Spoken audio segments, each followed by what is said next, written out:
for truth, no matter the cause. The world tried to break us, tried to hide, but we rise, we stand side by side. We are here, we never fall. Truth seekers answer the call. From strangers to family, bonded in fire. One tribe, one love, we never tire.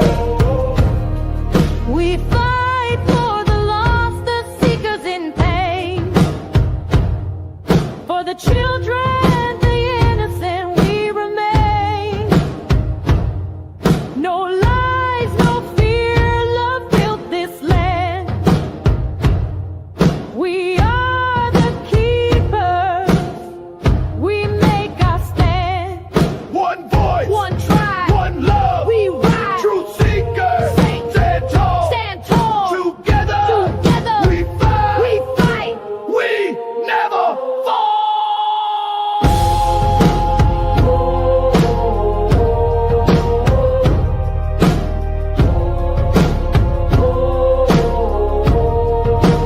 We are here, we never fall.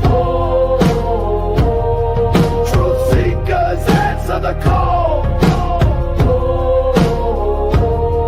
From strangers to family, bonded in fire. One tribe, one love, we never tire. Through time, through trial, our fire stays, guiding the lost through darkest days. Truth seekers 88, standing true. One tribe, one heart, we fight for you.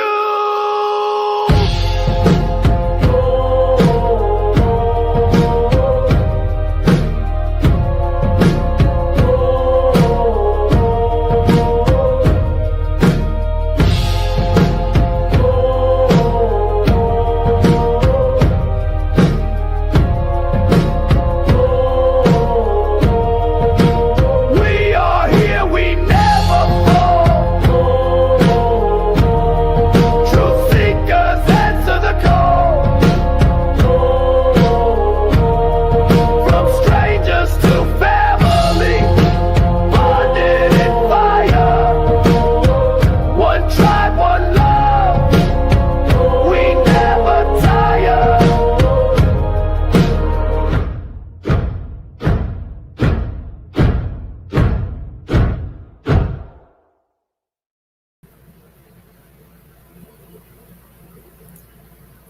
And here we are. Thank you for returning back for more Truth with the Truth Seekers 88. We are live on Rumble, YouTube, the.com, and we are on what is this then? Oh, LinkedIn. That's it. I had to figure out what symbol that was for a second. Hope everybody had what was today? Was it a Manic Monday or? Manic Monday. It wasn't a Manic Monday, was it? Not for us. Shit show's getting crazy, ain't it?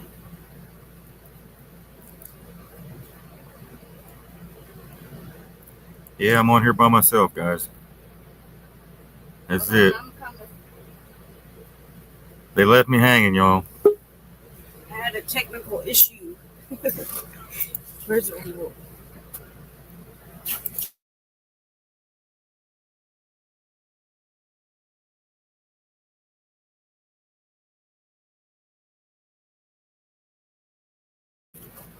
All right, there we go.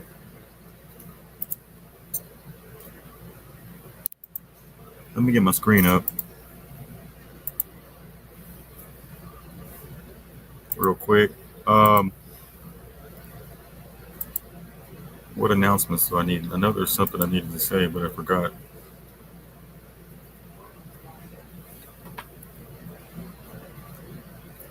Here we go.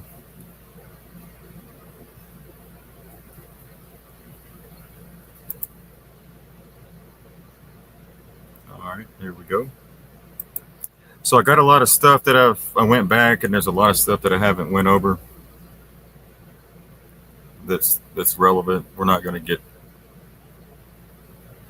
into the low vibrational bullshit as much as we can, but we may have to like peek at it if that's okay here and there, but just so that we're informed and made aware of the schemes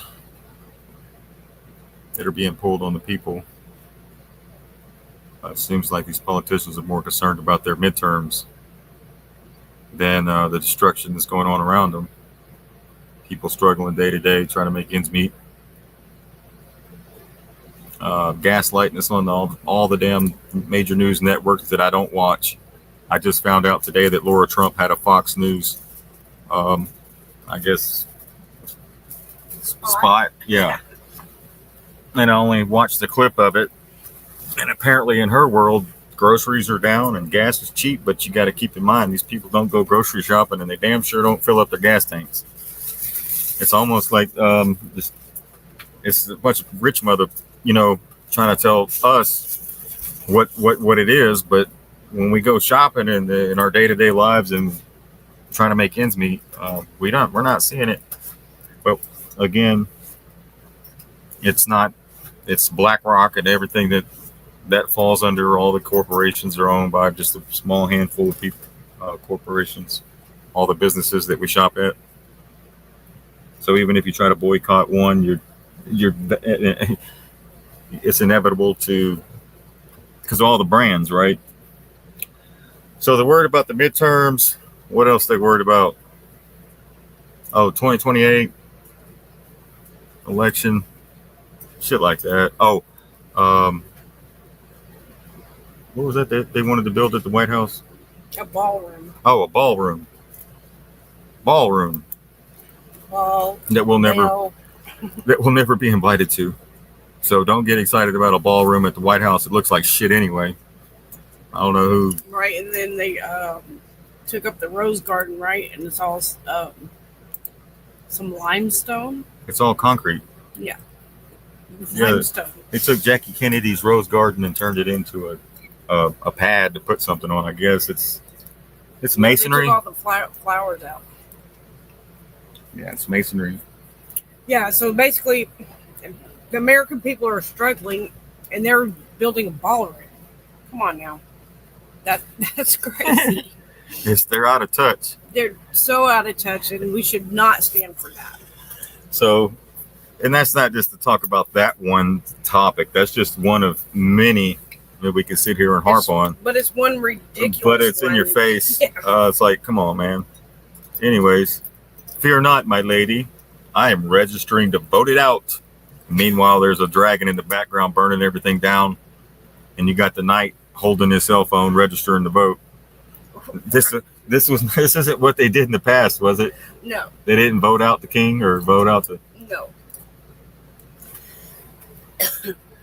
No. That doesn't work like that.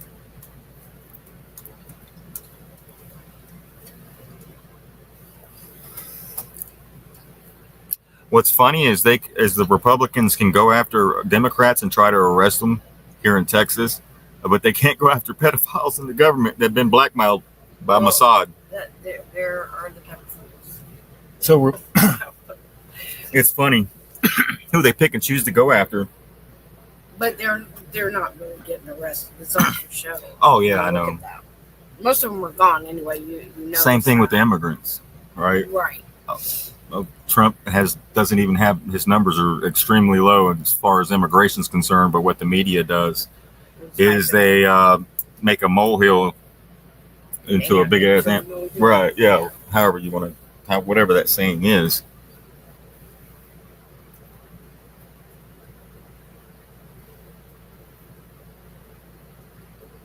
That's what they do. But yeah, what they tell you and what reality is, you can see with your own eyes. Gas has not gone down. Groceries keep going up. That's peasant talk. So they're lying straight to your face. That's peasant talk. That's all the peasants care about. Not no disrespect to anybody. I know we all have. We're not peasants, though. I'm just saying that's how they treat us. That's how they look at us. Yes. Egg prices. You're bragging about the egg prices dropping. Really, that's a big achievement. Wow. And the other thing, they're trying to, they're with the homeless and now the people that stay in vans. A lot of people, instead of being homeless, redid vans, and they have like the van life, and they have a whole community of van lives, and they're called nomads. Well, they're trying to ban the nomads now, so they're thinking about getting some property, and all the nomads go there because now you can get arrested for parking if it looks like you're camping in your van, spending the night in it, and like most of them are older people that just have Social Security. They couldn't afford rent anymore, or whatever their situation was. So that's what they had to resort to, opposed to being homeless in a tent on the or on the sidewalk somewhere.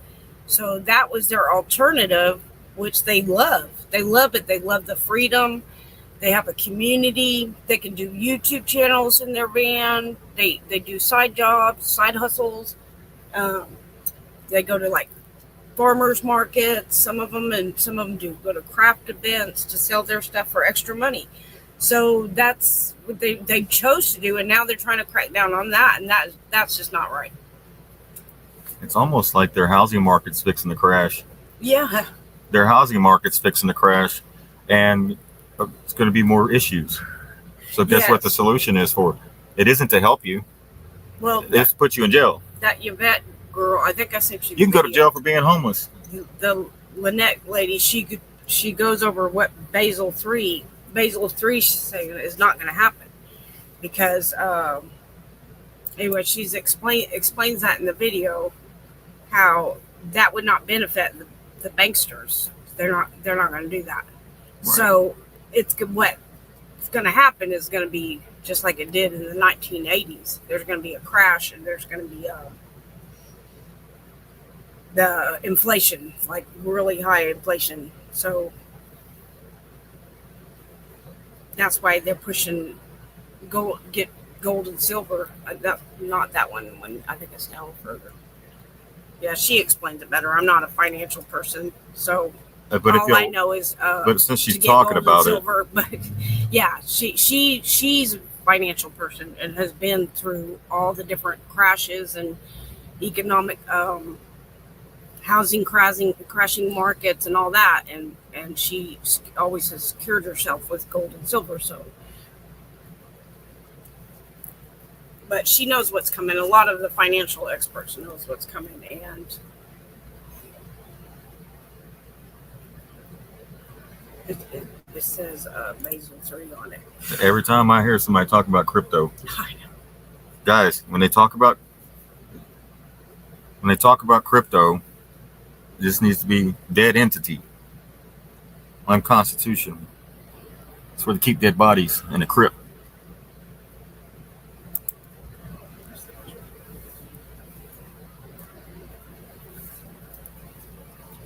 Well, I wasn't going to do the financial thing, but since you brought it up, now it's not very long. Not that one. Yeah, that's way down here. I told y'all I have a lot of stuff. I had to go back, and there's a lot of stuff I didn't go over the last week.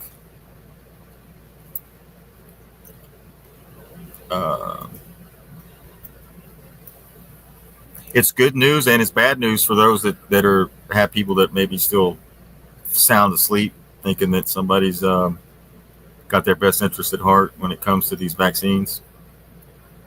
Keep in mind, you got to give up your DNA, your blood work, in order to participate with AI in the medical field. No, I'm coming up on it, I guess. Yeah, there right here, Basel 3. Yeah. It's only like 500. Let me open that. Let's see. Well, I guess we're gonna do financial. Well, just a little bit, so you know what's coming. Right. Let me. It's only 10 minutes. I normally don't do financial, but we're gonna do it tonight. It's gold and silver.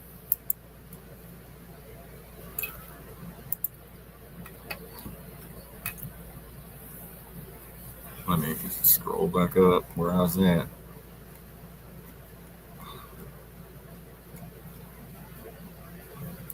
It's that Basel 3. Y'all remember that? Yeah, and they do want it to crash because they want to bring in their digital, right? So that's the solution that they're going to give you. But this is the solution. But we have other solutions. Tales from the crypto. Yeah. Enslavement. Just another form of fiat. That's all. It's hedged. They say it's gold back, but it's not. It's hedged by their gold that they're going to keep. Oh, the gold. Where's their gold at, though? That's how they've always. What do you mean their gold? That they have. Oh, the corporations? Yes. Oh, the stuff that they took from Fort Knox? Oh, right. What happened about it? Is that what you're talking about? Because They apparently hedge it, their financial, to secure their financings with the gold that was from our ancestors, right? So they're backing the digital off the dollar, which is fiat. So Right. fiat backed by fiat.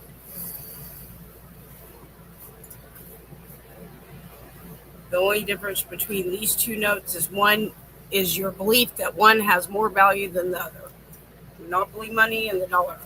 see what I do is I take this monopoly money and you get you some silver, small denominations, whatever. Right? Right, and they will tax you on that because you're using fiat to buy gold and silver, but it's better than nothing. But if you were to exchange your silver for gold, there's no tax, right? And vice versa. Y'all remember the food stamps back in the 80s and the early 90s, late 80s, whatever, I don't know. I was a kid. But they had the food stamp cash and it looked damn near like the money that we carried. Oh, yeah. Yeah. Look like Monopoly money.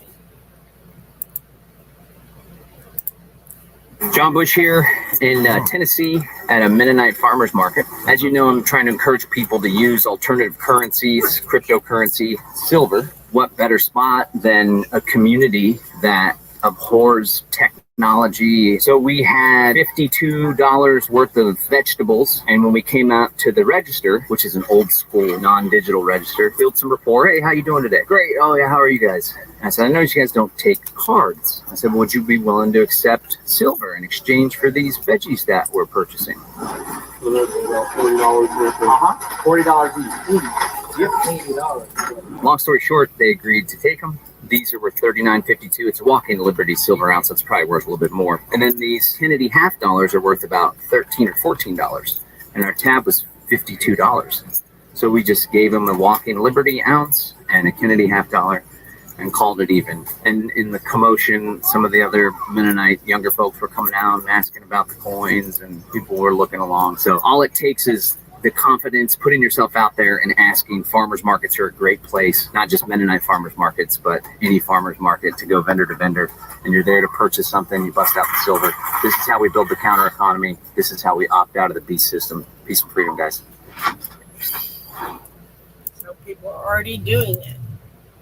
Like with the Amish, they're taking the gold and silver.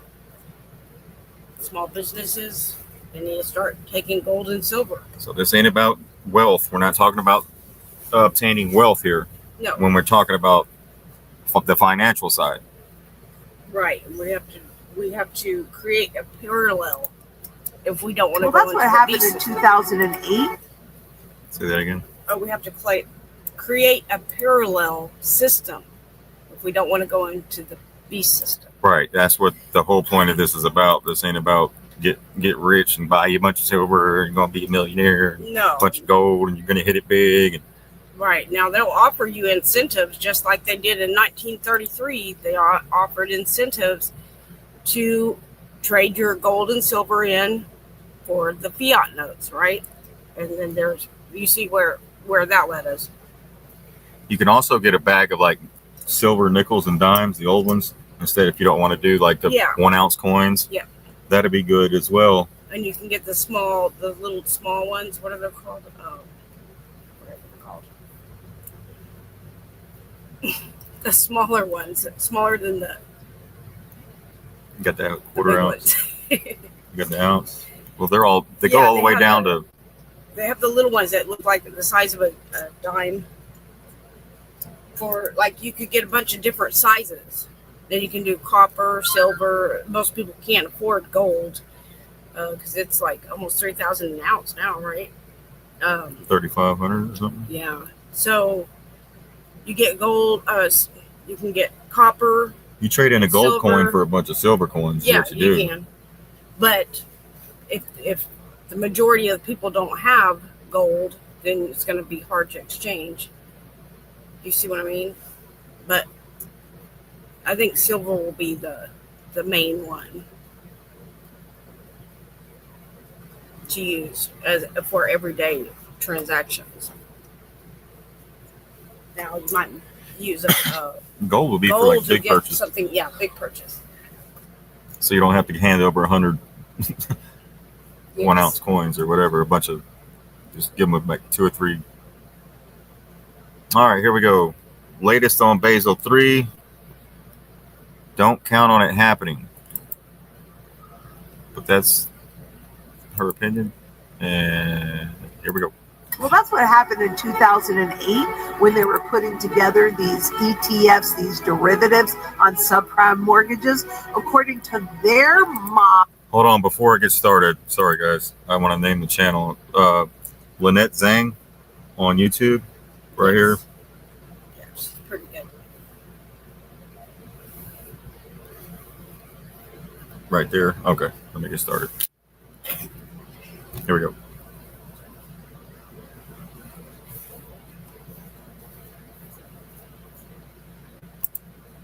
Models, even though you had a whole bunch of crappy credit, when you mushed it all together in one package, it magically became AAA rated. Great model. And of course, it led into the great financial crisis, but nothing to see here. Well, you know, a lot of you have been asking about Basel III, and the reason why you haven't really seen me jumping on this bandwagon is because I really felt like it would be like a big fat nothing burger, particularly with all the lobbying that the banks do. And once President Trump got in office and the deregulation agenda, I pretty much knew this was a nothing burger. But let me update you on what's happening, because as of now, the U.S. was scheduled to begin implementing the final components of the Basel III reforms, which is frequently referred to as the Basel III endgame. It ain't going to happen. It was supposed to happen on July 1st, and so officially it has. But they have until July 1st of 2028 to comply, full compliance. And I'm pretty sure that's just not going to happen. These reforms are aimed at... All right, write that down. July 1st, 2028. They have until to be Basel III compliant, but just wanted to throw that out there. All right. Strengthening the capital requirements, which means that they need to have more reserves on those large banks with over $100 billion in assets. And they include changes for how credit, the market, and operational risks are measured among, other updates. So while the date is on the calendar, it's still part of the proposed rulemaking process, and that's in place right now. And it means that it's subject to finalization and could shift everything, frankly, depending upon the regulatory decisions in the industry feedback.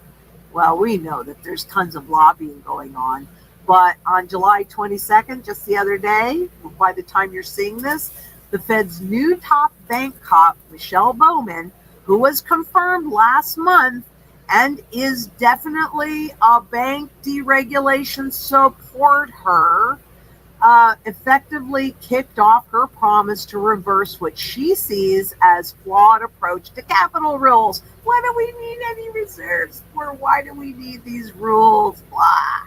Okay, well, they do because it's on a debt-based system, and so they're trying to control the economy. If we were on a sound money system, none of this would be necessary. None of it.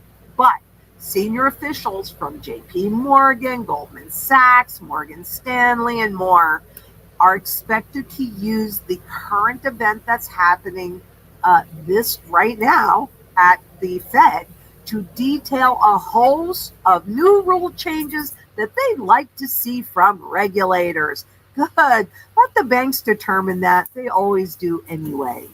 But hot button issues include the landmark Basel III endgame, the stress testing framework, and the capital surcharge for big banks. Now we know that the stress testing framework is changing dramatically, and I think I don't think the Basel III is anything. It's not going to be implemented, especially in this area of reserve or lack of reserve requirements, and also changing the rules.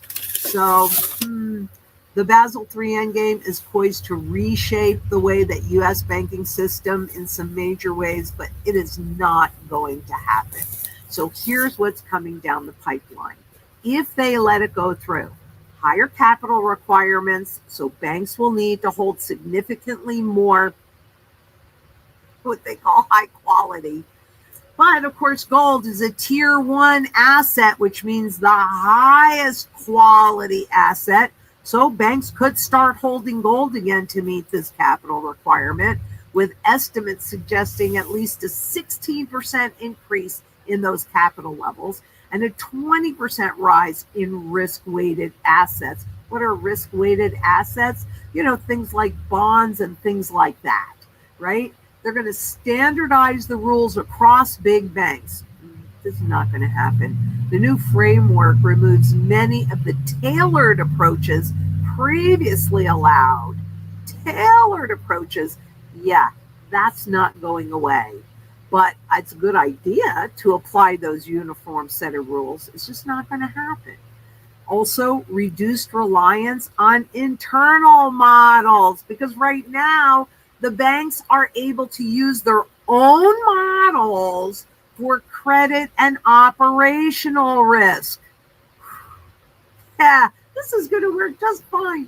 Nothing to worry about, according to our models. Well, that's what happened in 2008 when they were putting together these ETFs, these derivatives on subprime mortgages. According to their models, even though you had a whole bunch of crappy credit, when you mushed it all together in one package, it magically became AAA rated. Great model. And of course, it led into the great financial crisis, but nothing to see here. I'm sure that their models, I'm sure that they're policing themselves just fine. You think they're going to give it up? You think the banks are going to give up that tailored approach? No, I don't think so. Okay, also operational and technical challenges, which have to be implementing all of these changes and will require banks to overhaul systems, data pipelines, and reporting processes. Now, what I find really interesting about this is stablecoin bill was just passed, and boy, those banks are ready with that. But this, not so much. They need 3 more years. They've had since 2010 when Dodd-Frank was passed. Basel III was passed. No, we'll take our time on that. We're not ready. But boy, were they ready with that stablecoin bill. Oh, quick. Just some. They was quick with the stablecoin, wasn't they? Huh? Yeah, because the bankers But like that. that's what I was trying to tell the people the other day is when they want something to happen, it can happen. Like overnight. Look at Alligator Alcatraz. When it benefits them in some way. Look at Alligator Alcatraz. Look how fast they could throw up a facility for immigrants, but couldn't do it for homeless in their state. Right. They don't give a shit about the homeless people in that state. No. But they can come together with their tyrannical bullshit, unconstitutional bullshit, and build a FEMA camp in Florida, and everybody cheers it on, and you don't see what's really taking place here is when they really want to do something, they get it together and they do it. So when you're wondering what's taking so long, is because they don't want to do it. Right. Period. Right. Or it'd be done. And then we forget about it by the time. Same thing with the homeless vets. They all run on we're going to take care of the home veterans. Our veterans are this, that, and the other, right? About the veterans. And then when they get in there, nothing happens. Yep. Because they don't want it to be done. Right. Exactly. If they wanted to, they could end homelessness tonight. But hunger that doesn't do anything for them. No, they're self-serving. We got to keep keep the people enslaved. And that way they stay on top and in control, right? Right. Here we go. Something to think about. And competitive pressure. Because so good point she made. Non-bank financial institutions may gain an edge. They already had a flipping edge. We're talking about private equity, private debt. They have a huge edge because they are not overseen the way these big banks are. But they want to create more competitions as banks face tighter constraints on lending and trading activities. We don't want that, right? We want to be able to trade. That's how banks make most of their money, is on trading. But, what do you do about that if we have it more competitive? Although here's something that I want you to keep in mind with this. The non-banks borrow a lot of money from the banks. So even though in Basel III, they will increase the competition between the two, the risk-taking in the not overseen non-banks, all of those private funds, they transfer all that risk to those FDIC insured banks, big and small. I mean, nothing to see here. It's the man behind the curtain. Let's just do what we want and say it's something else. But in short, while the reforms aim to make the system more resilient and transparent, they introduce cost, complexity, and lots of competitive disadvantages. The banks are lobbying. The times are not where you're putting on more regulation. This is about deregulation. And by the way, if you haven't seen this yet, you need to go and watch last Tuesday's live, because quite honestly, that's 722, because I'm going to be talking about a report or a speech that Michael Barr, part of the FOMC, so part of the Fed, just did, talking about the three previous crises: the beginning, the Great Depression; the middle, the savings and loan crisis when we transitioned; and the end, the great financial crisis. Everything is already put in place, whether you realize it or not. Everything is already in place. What you need to make sure is in place for you is a sound money strategy and foundation. We are setting up for the biggest financial crisis that any of us have ever lived through. And I was there for the savings and loan. I was there for the great financial crisis. And I'm going to be here to help you transition from this current system. Well, I say that, but the current system into the new system, when the regulations and the laws with the Stablecoin, the Genius Act, they're in place. Make no mistake about it. Just because you don't see any change, you will. Everybody in the financial system is rushing for all of the control and implementations to put in place and get you to use a full surveillance stablecoin that is based upon dollars that are going away. Make it rain. Be inflated away. Get your sound money strategy in place. And until next we meet, I 100% know that together we can make a positive difference. And there is no more higher good than the battle for our children's freedom. Join us. Make this happen locally and globally. Locally, globally. Until next we meet, please be safe out there. Bye-bye. Like she said, it's going to inflate itself away. That's why we said it wasn't going to last long. The digital currency won't last long because it's based off the dollar, which is going to inflate itself away. And then it's all going to go down. So they're just trying to buy a little more time. That's all. That's it. That's it. It's all, and they're kicking it to 2028, 2030. Yep. It's so you. It's and like in Texas, they're talking about you can cash in your gold and silver at the Treasury to get a credit card, right? Well, what are you doing there? You're doing the same thing they did in 1933. You're giving your gold and silver to the Treasury exchange for something that's digital on a credit card. So there goes your wealth. You're giving it to them. Yeah, think about that. Yeah, that's the most slickest way of having people turn in all their gold and silver to the state, and they give you a plastic card to go spend at the store. And that will only. Why do that when you can? I'm sorry. Why do that when you can? Like we just showed you the video where he went to the farmer's market and started exchanging it. So you want the riches and the wealth to go to the community, not to the state or to the government. And that will only prolong them even longer if we do that. So why don't we start bring mom and pop shops back, and we start trading our services with gold and silver or copper or anything that's or barter, right? And then if we all did that by the millions, they wouldn't last long at all. They would go down and nothing flat, and we would already have a system going. Yep. That's what's going to happen. And then eventually we just fade out money altogether, right? Because we couldn't just do that right off the bat because people are so used to money. That's all they know. And some people can. Some people have things that they can barter with. But the majority of people don't. They can't comprehend doing transactions without money. So we could do both. You can trade services for services. You don't even have to exchange money.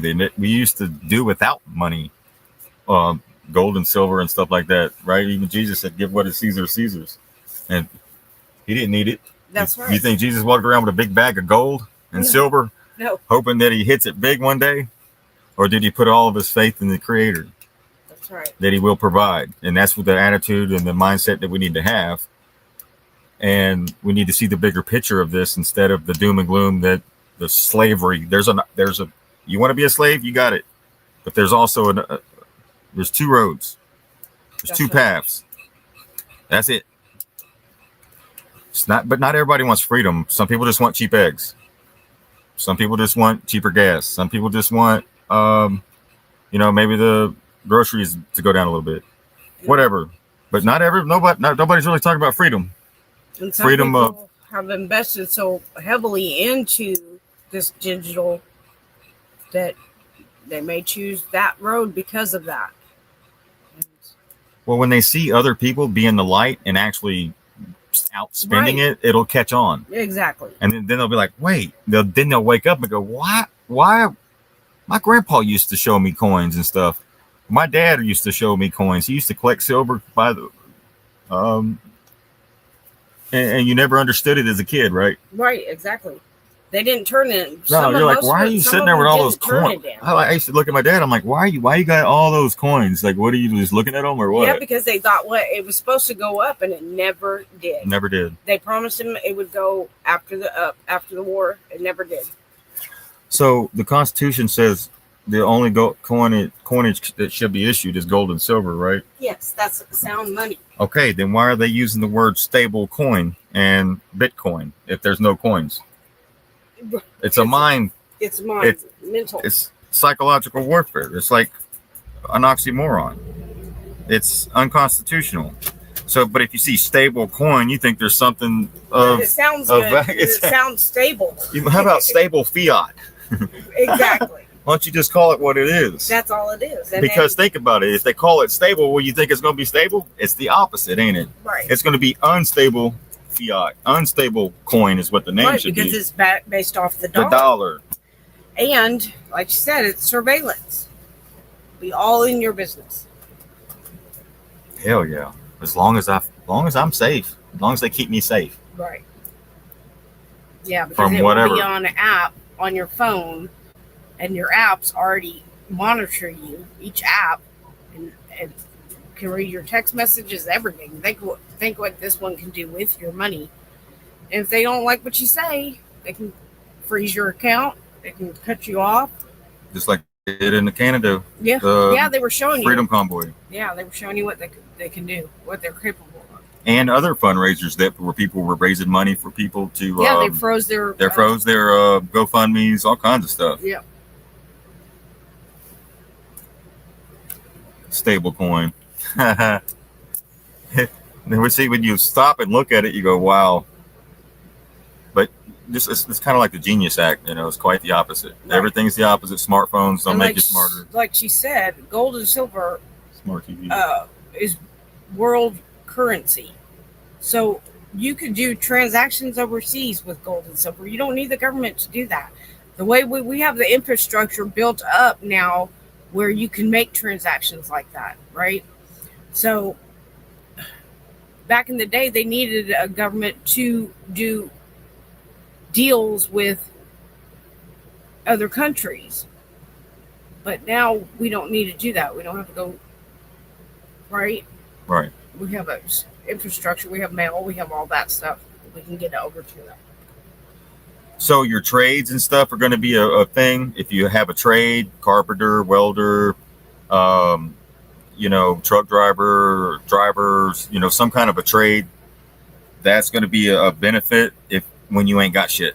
When plumbing, electrician. Because we're all going to need each other. Oh yeah. We may not have the money, just like the Amish. We may not have the money to afford to pay you, but we can trade a service in exchange. Right. And then that way everybody gets stuff done in the community, and they don't have to spend 10, 15, however much it costs. I mean, that's whatever. That's a whole nother. We're still in 2025. It'll catch up. You'll catch on what I'm talking about later. But right now, some people still have to go through the storm, I guess. But I can already see. You can see the writing on the wall. Oh yeah. And there's no alternative except for what we're talking about, and that's the foundation of what everything's even biblical, and if you want to talk constitutional. Right. Here we go. There is someone who needs to hear this message.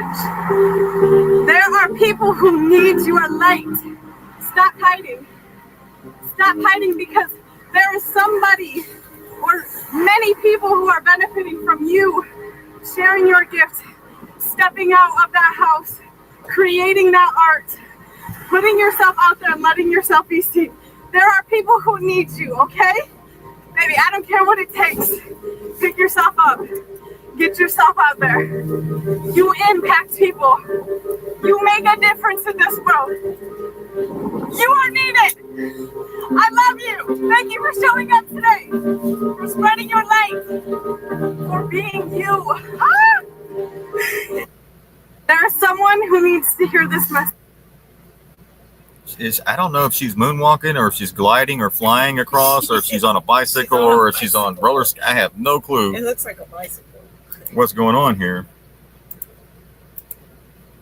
But she could be hovering. I mean, she is flying high right now. Or she could be on an e-bike. I mean, she's doing her camera and doing that.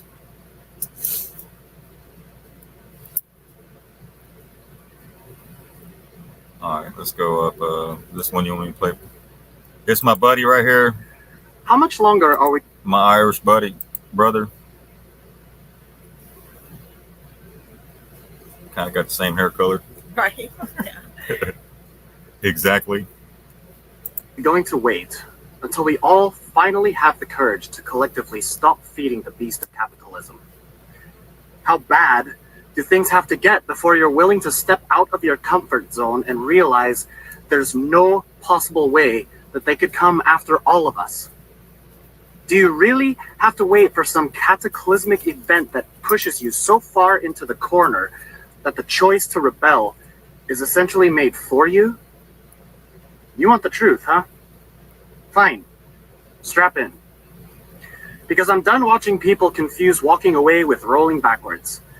I'm sick of this idea that if you want to be free, you've got to live like a medieval peasant squatting in a mud puddle with a stick for a toothbrush and kale for currency. No. Hell no. We're not going back to living in goddamn huts. That's the kind of defeatist nonsense they want you to believe. I was thinking castles, but whatever. You know, I We'll think get big there. It takes a while. because that's what I call my home, a castle. So there's plenty of them throughout America. You leave their twisted little circus, the only thing waiting for you is dirt floors and mosquito nets. Like the only two options are Amazon Prime or Amish candlelight. It's a lie. It's always been a lie. We're not stepping down from civilization, we're reclaiming it. We're not rejecting comfort, we're reclaiming our time. redefining it. Comfort isn't debt. It isn't a mortgage that eats half your life. It isn't sitting in traffic to make money for people who hate you. It's not eating lab-grown slop in front of a blue screen while the air smells like exhaust and your soul withers away. That's not comfort. That's a coffin with Wi-Fi. What we're building, it's not primitivism. It's not bug-out bunkers and tinfoil hats. It's evolution without the leash. It's smart living without the surveillance. It's dignity, design, and independence fused into something beautiful. We're talking self-built homes with solar on the roof, rainwater in the tank, and insulation that doesn't require a bank loan or a building code priest to bless it. Hempcrete that breathes, straw bale with finish, geodesic domes stronger than most suburbs and twice as sexy. Shipping container homes that don't look like a junkyard, they look like the damn future. Guys, I've seen container homes and it looks like a container on the outside, but when you open it up, Oh, they were nice. Some it's people- nicer than some people's homes. Yeah, some people really did awesome. And job. it's stealthy, Yes, right? yes. It's not what's on the outside that counts. That's it's right. what's on the inside. That's right. Guess what? What? They don't come with 30 years of interest and a foreclosure notice when the economy sneezes.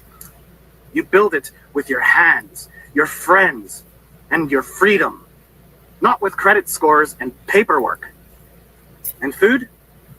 Let's talk about that. You think we're going to starve because we unplugged from the grocery store matrix? Get real. They've got you convinced food only comes from refrigerated trucks and shrink-wrapped death, when the truth is it grows everywhere. Abandoned lots, sidewalk cracks, front yards, backyards, rooftops, schoolyards, ditches, damn near everywhere. You can grow more nutrition on 200 square feet of smart soil than in a whole aisle of processed crap. You don't need acres. You need will. Raised beds, vertical towers, aquaponics in a tub, mycelium in your closet. Mycelium. There's people feeding whole Mushrooms. flocks off church lawns and warehouse rooftop. I can grow mushrooms, just so you know. And still you've got folks asking, but where will we get our groceries? You don't need groceries. You need to remember how to grow a damn tomato. The soil's not gone. The know-how's not gone. The guts are what's missing, but they're coming back. Don't get me started on healthcare. They've got you thinking that you're gonna die without a prescription, as if your body doesn't know how to heal without some asshole in a lab coat and a $7,000 bill. Don't need You think Big Pharma is healing you? No. They're milking you, turning your chronic condition into a subscription plan. Take this pill, then take another one for the side effects, then another one for the side effects of the side effects. And before you know it, you've got a pill box bigger than your fridge, and you still feel like shit. You want real healthcare? Step outside. Breathe real air. Eat real food. Move your damn body. Find an herbalist. Learn what grows around you. There's medicine in your backyard and wisdom in your grandmother's bones. Midwives, massage therapists, barefoot doctors, trauma healers. The old ways weren't primitive, they were human. What we've got now is a death cult with a marketing budget. Then there's education. Oh boy. You really want to talk about the ministry of truth we call school?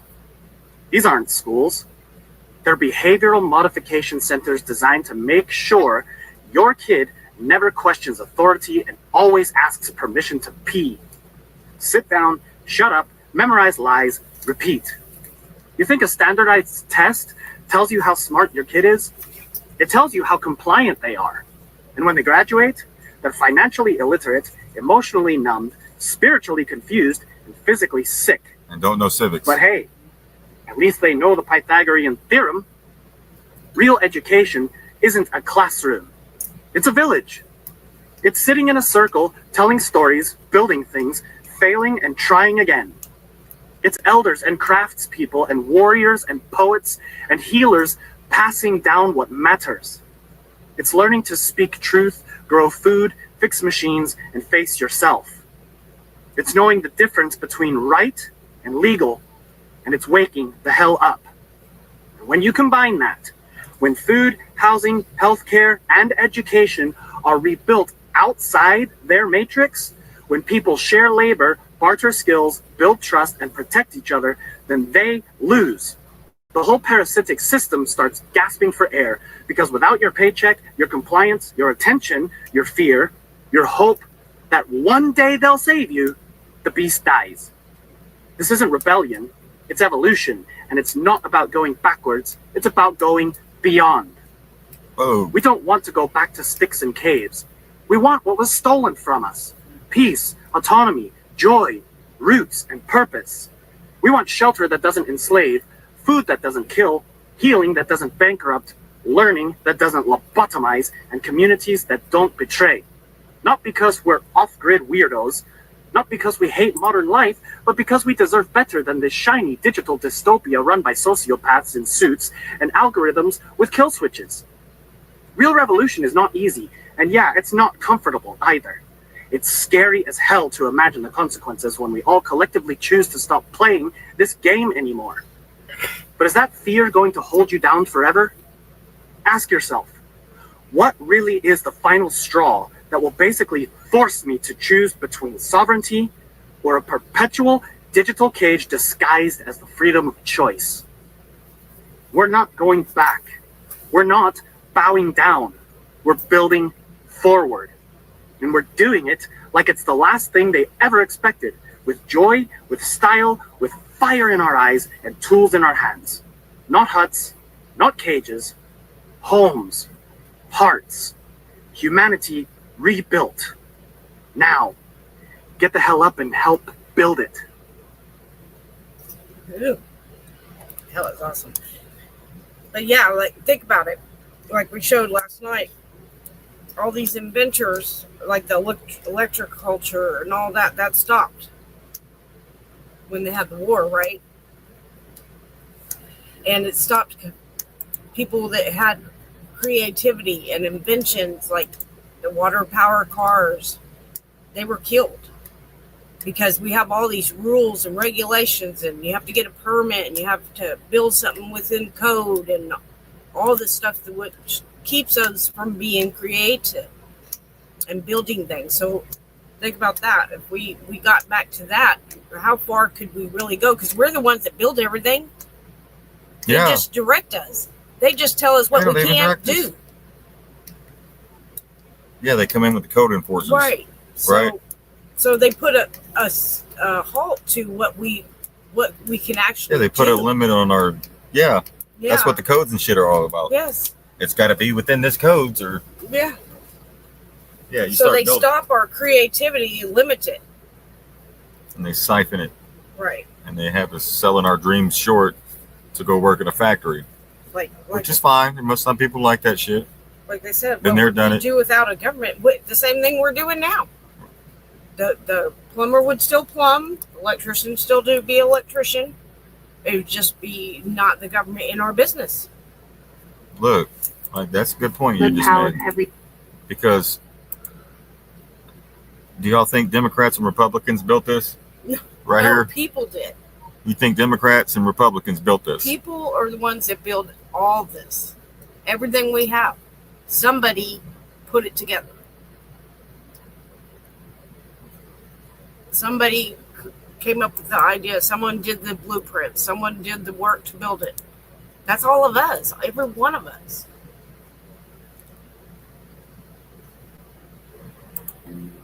Do you remember when the world was free? Well, how about when the energy was free as well? Everything was taken from the atmosphere and drawn into these buildings, to these pylons, and many different things. And it was the aether that powered everything. And one day, the controllers of this world decided to take it away. They reset the population. It was in every country. Just keep watching these photos, and you'll see that everything was conductive. Everything had a way to tap into this energy, whether it be the obelisks, or the towers, or the cathedrals. Everything you look at, it interacted with the nature of the earth, the energy of the earth. It was a beautiful thing. And that's when they were able to be creative and invent all sorts of stuff. That's progression. We will move forward in progress without being controlled. Think how, I mean, the limitations are, there is no limitations. We can be as creative as we want and invent anything we want. Just think how far that would go. Think how our children, with their imaginations and the creativity they would have, they would. You'll tell them where we'd be on, like in when they, a couple more generations, we could be so far advanced with our own creativity, not being limited and controlled. Speaking of creativity,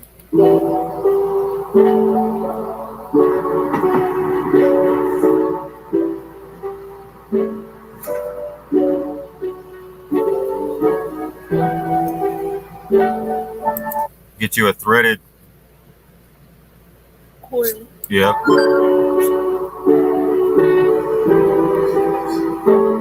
Recycle the wire.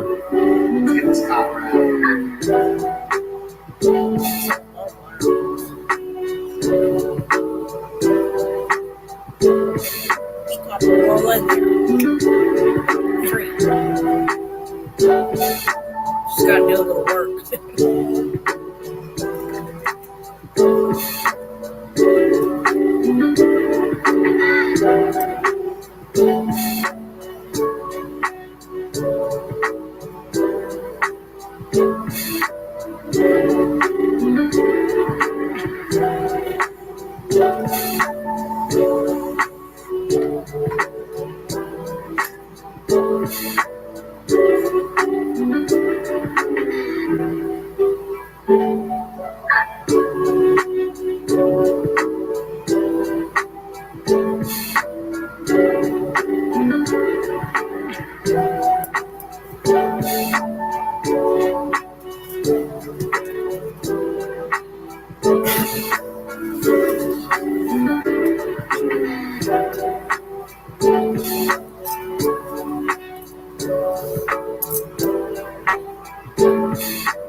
That's a good idea. Good way to roll it. Yes. Anyways, let's keep it going.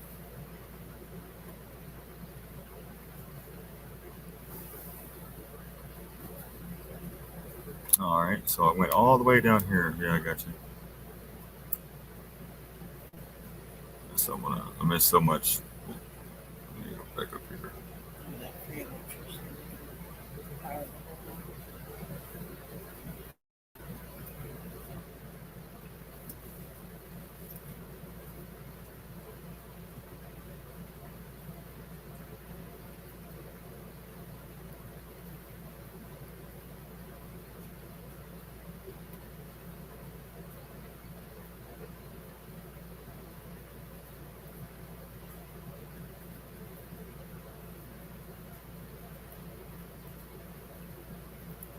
All right.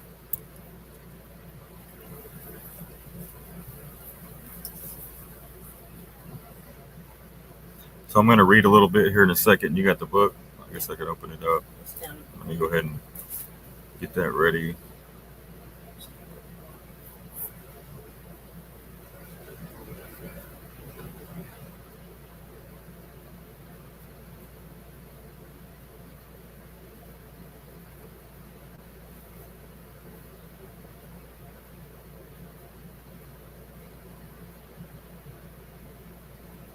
All right. It's the metals. So there is no government, but there is a secret society acting as a government. Yeah.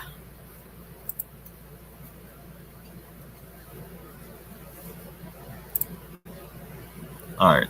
We're going to go. Oh, here's the moon. This is a rock reflecting the sun. It doesn't glow. No. So this is a gaseous or something like Plasma. that. Yeah. I said it's plasma. This is a rock. If the moon was a rock, it wouldn't glow like that. You see the sun hitting it, it don't glow. Oh, come on. Ain't that weird when you actually are presented with this information and you go, well, shit, Right. that you're right. Yeah. It's like a plasma that reflects off the earth. You can see the pattern of this, like the countries and stuff. It's like a mirror.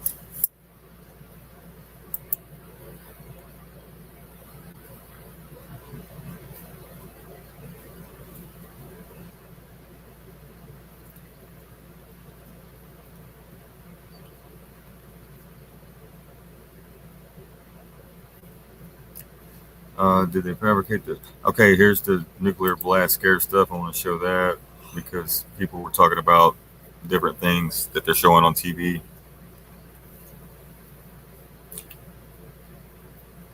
Yeah, all that shit show is to distract you so we don't come together and come up with these ideas. And this book that we're going to go over, the solutions are very simple if we just do it.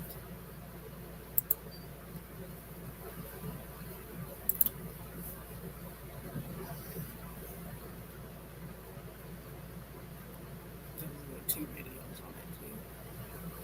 On the book. Oh, what? Right here? Yep. Where? Huh? This is the amount of the income that individuals need to live comfortable in the United States. Like Texas is $87,000.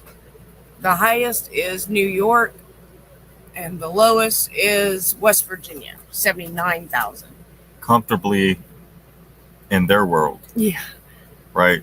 Right. This is what they want you to be paying out per person. Sorry, per the family. highest is Massachusetts. Sorry. Can you imagine spending $100,000 a year on bills? And that's $116,000. Can you imagine spending $100,000 a year on bills? No. Or $50,000 a year on bills? That's just to live comfortably. That's sad. That's crazy. But what's comfortable to the person? I mean, it's all about how low can you go and still be happy. Right. Right? What can you function without is the key. And Right. still be able to function. Right. Because most of us buy stuff that we don't really even need, right? Eliminate that and get down to basics. You'll be a lot happier.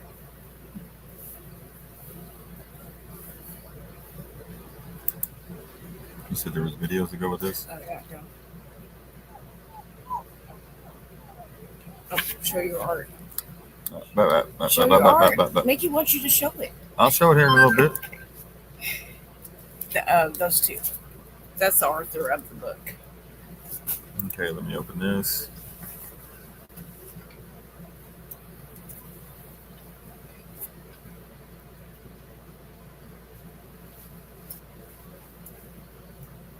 So we're going to be going over this book here in a second, the UBUNTU Contributism, a blueprint for human prosperity.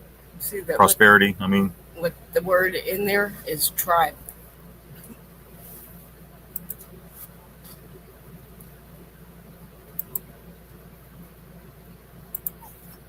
It's kind of like a lost. I'm getting like a lost tribes vibe. Yes.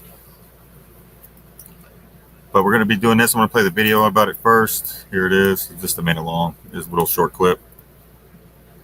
There's 2 videos.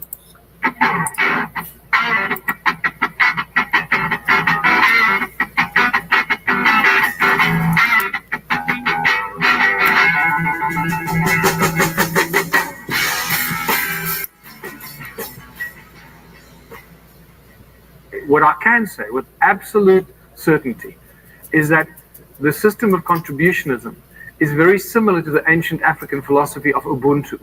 And this is why I've now started calling it Ubuntu contributionism, taking the ancient knowledge and wisdom of the ancient civilizations and merging it with a new way of thinking about our life today, because we can't go back thousands of years and live lives like they did thousands of years ago. We have a reality that faces us every day. So how do we learn from the ancients and merge it with a new approach towards understanding how we can transform the crazy and insane and depressed world that humanity finds itself in today? How do we merge that or transform it into this beautiful utopian world where money does not exist and people share everything with everyone for the greatest benefit of all?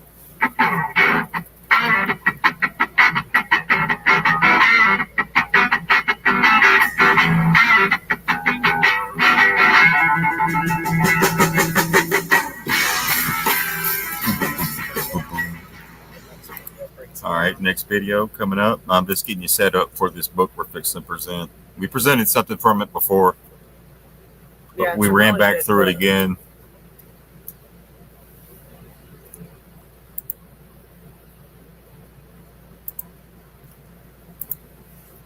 Part 2. A New World of Contributionism. 9 important facts that you need to know. They are: the Ubuntu contribution system is a y'all hear that? blueprint for a new social structure in which everyone is absolutely free and equal.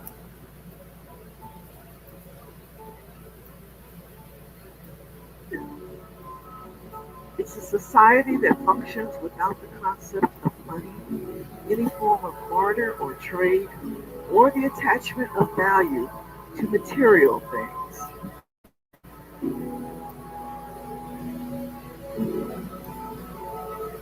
Three, it's a culture where each individual is encouraged to follow their passion and contributes their natural talents or acquired skills to the greater benefit of all the people in the community and society at large. Number 4, it's a society without any hurdles to progress because the tools of enslavement have been removed and nothing is seen as, quote unquote, not economically viable.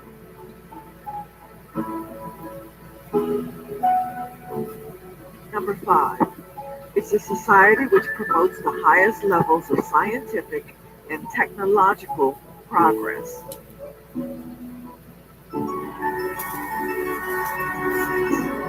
It's a society in which arts and culture flourishes, allowing people to experience life to the fullest.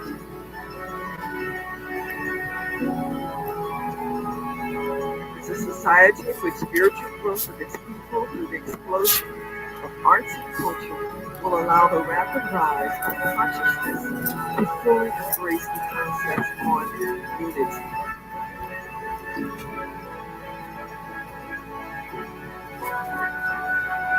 It's a society with a new set of laws based on the needs of the people, where everything is provided freely to everyone who contributes.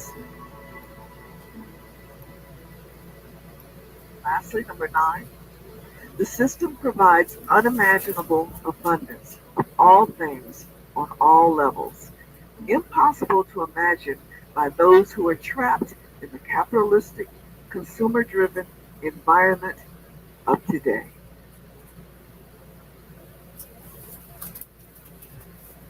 For information, Ubuntu Vision was created by Michael Tellinger You can contact him at freedom at your. So I just want to play that real quick. We're going to go to, here's the book. I have it in hand, but I just want to show it on screen.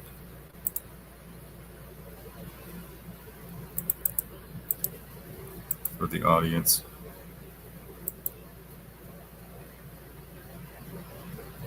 For the people. But here's some of the contents. Bright light at the end of a dark and gloomy tunnel. This is our planet. Born free. Lessons from history. Hunger on a planet of abundance. Waking up to the terrible truth.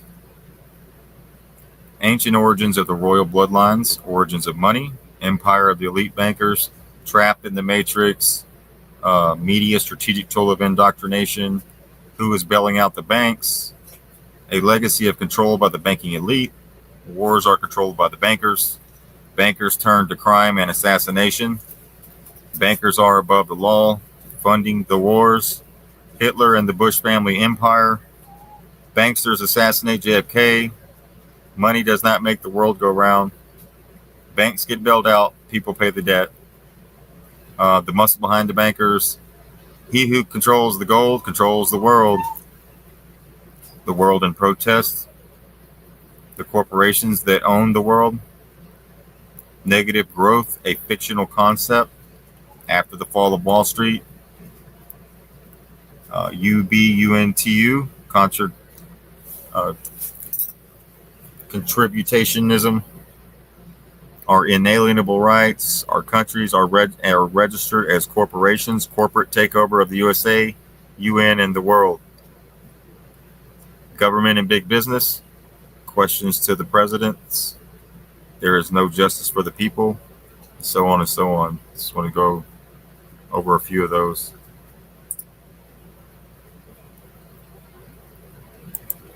What page am I looking for here?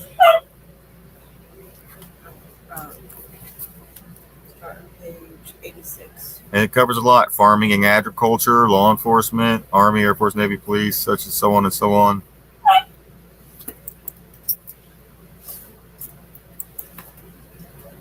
Here we go. Oh, what is it doing? 86.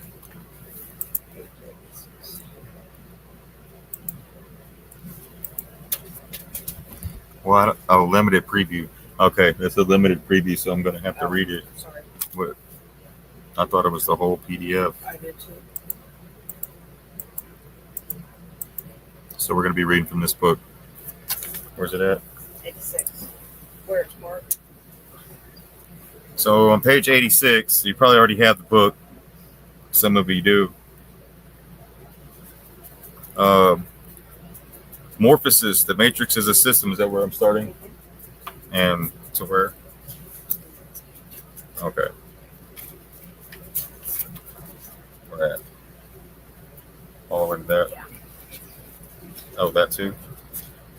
Or stop right there? Start. Yeah. Start here and go all the way to. Yeah. Start with the morphosis. Where do I end?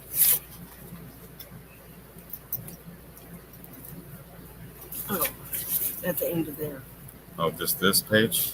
This to there. Okay. Here we go. Morphosis, the matrix is a system. Neo, that system is our enemy. But when you're inside, you look around. What do you see? Businessmen, teachers, lawyers, carpenters, the very minds of the people we are trying to save. But until we do, these people are still a part of that system, and that makes them our enemy. You have to understand most of these people are not ready to be unplugged. And many of them are so inured, so hopelessly dependent on the system that they will fight to protect it. That's from a quote from Matrix, the movie. Our laws serve the corporations. Our laws do not serve the people. Corporations have more rights than living, breathing human beings. We are the 99%. We have appointed the government as our servant. They are not serving us. What are we going to do about it? So let us never forget that modern money was created by those with the gold and those with the slaves. They realized that they could give it out. They could give out more paper money than physical gold that they had stored away, and thus they printed money on demand. This money built them a cartel, right? So when they tell you the cartels in Mexico, it's called projection. Yeah. That's called projection. Yes. This money built them a cartel, an empire that continues to flourish to this day. They own the money, and so they care not who makes the laws. We need a brand new legal system that serves the people, laws that are written by the people for the people, laws that put human beings first above any financial entity or corporation, and we should therefore call it human law. If we are to have any future, the youth need to be the main authors of the new laws that will guide us into a future of abundance in all areas of human endeavors. Because as it stands now, there is nothing but absolute slavery that awaits our children. That's a fact. A great shift towards higher consciousness, the needs of society. Let us be really honest and identify the things we truly need as living, breathing human beings to live in abundance on this planet. Just follow a basic logic of the most important stuff: food, water, love, friendship, clothing, shelter, fire. Those are the obvious things, but let's think more freely about it and look around you, where you are at the moment. What else do you see? Tables, chairs, maybe lamps, fridge, papers, pens, books, knives, forks, technology, phones, computers, electricity, shoes, pillows, blankets, reading glasses, cars, lawnmowers, hose pipes, basins, cupboards, batteries, cups, plates, fans, trees, chickens, cows, goats, plants, seeds, bicycle, pram, mattresses, towels, hairbrushes, bookshelves, bottles, carpets, tiles, taps, hammers, nails, screws, timber, brick, paint. The list is virtually endless. What is not on the list, and what we do not need in our lives, what is not on this list, and what we do not need in our lives or to survive. Money. You don't need money to survive. Once we get over the addiction to money, well, fiat. Once we get over the addiction of the fiat paper monopoly money and how it controls our lives, we realize that the money does nothing. People do. Money is the thing that stands between people and what they need and what they want to do. It is the hurdle to progress and the obstacle to human achievement. Money does absolutely nothing. People do everything. I mean, look at these billionaires. They got all that money and they're just sitting there with that big ass bank account and they ain't building shit with it. Who's making all the money for Who them? made them all the We money? are. Oh, man. So money does absolutely nothing. People do everything. People plant the seeds, they grow the food, they build the bridges, solve the mathematical equations, build the rockets, and design free energy devices. We build machines to ease our labor, make clothes and shoes, hold and comfort each other in times of need. People do everything and will continue to do so infinitely if there were no restrictions on them. People are holders of deep emotion and people are capable of infinite love. Money does nothing. It is the hurdle to all progress and the absolute tool of control and enslavement of the human race. The space shuttle missions have been stopped not because there is no one to fly them or no one who wants to explore space, but because apparently there is not enough money. But in the same breath, the Wall Street bankers get bailed out for trillions that could have been spent on amazing projects for benefit of humanity. The size of the global casino the bankers play is over $1 quadrillion, 20 times bigger than the GDP of the entire planet. Yet there is not enough money. It's a never-ending scarcity, and it just can't get enough of it. Look around you at the state of despair in our towns and cities. They do look like shit. Yeah. Some of these towns I go through, they look like they've been frozen in the 50s. And Like nobody built anything since they were first built. And right, and they all all these look the small same. towns, all the same, run down, just and we have square buildings, where there's no creativity, no beauty. I mean, some of the older ones have some beauty, but you don't get to occupy those. Your museums or courthouses. I mean, I like the old towns, but what I'm saying is that we don't have new go to Dubai, go to the UK, or go to another country, and you'll see their architecture, right? And how they do their communities. Right. Ours, we don't put money into it. It's like we move into a town, it's really new. Then 20 years later, everybody's gone, and the rent, everything's just went to shit. Right. Couple companies move out, and that's it. That's it. The whole town's just run down the shit. So everything seems to be broken. It makes forever to get fixed or replaced. Poverty and hunger everywhere. Not because there are no people to deal with the problems, but because there's not enough money. It is the main excuse and topic of debate by politicians everywhere, talking about the money and how the little bit of money that there is should be put to use to benefit the people, but somehow it is never enough to deal with our needs and problems. Somehow the politicians can never get it right, and we never quite get what we want and what we need. Money always gets in the way of our needs and progress, but the bankers never have any problems. Even when their banks go belly up, they get bailed out. They get saved, while millions of people are left stranded and homeless and hungry with no one to save them. The bankers always get saved. I trust that by now you get the message loud and clear. The banksters rule the world, and money, fiat, is their weapon. Keep that in mind with that crypto. Tales from the crypt. The solutions are simple. Money is the problem. Most of us have looked at the problems we face as humanity, and many of us have come up with possible solutions to these problems. There are billions of skilled people with all the expertise necessary to solve these problems that range from the small and mundane, like garbage removal and recycling, to the more scientific ideas like free energy. The fact of the matter is that the solutions to our problems are very simple. But somehow the politicians and our government can never get it right.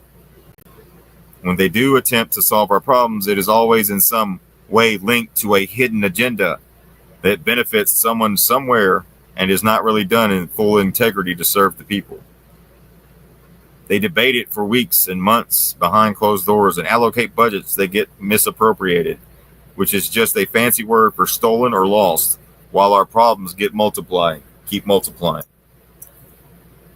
That is because the politicians are not experts in solving problems. They are experts in making promises and promoting the agendas of their political parties and the banksters that fund them. Their political party. You're not a part. It's one big club. You ain't in it. That's what I tell myself in the mirror every day. It's one big club, cheap dog, and you're not in it. And I say, thank you, Lord. Right, exactly. So if we have a food crisis, let the farmers solve it. Oh, wait. What?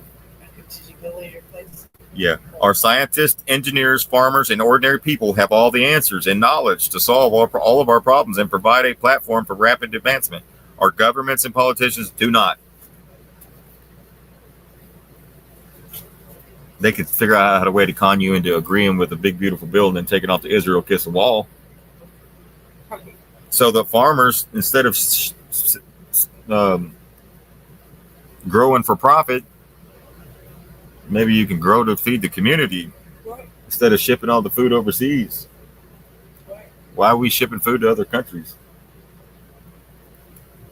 Our scientists, now I understand that countries may need some food, but there's some people that are just using our labor when we got people here that are hungry. So if we had a food crisis, let the farmer solve it, right? That's all you got to do. How hard is that? And if they don't have all the regulations on them, Tell them to kiss ass. I mean, They- kick rocks. they can they'll be Kiss able ass. to produce the way they should be producing in with natural stuff Right. and like electrical and stuff like that.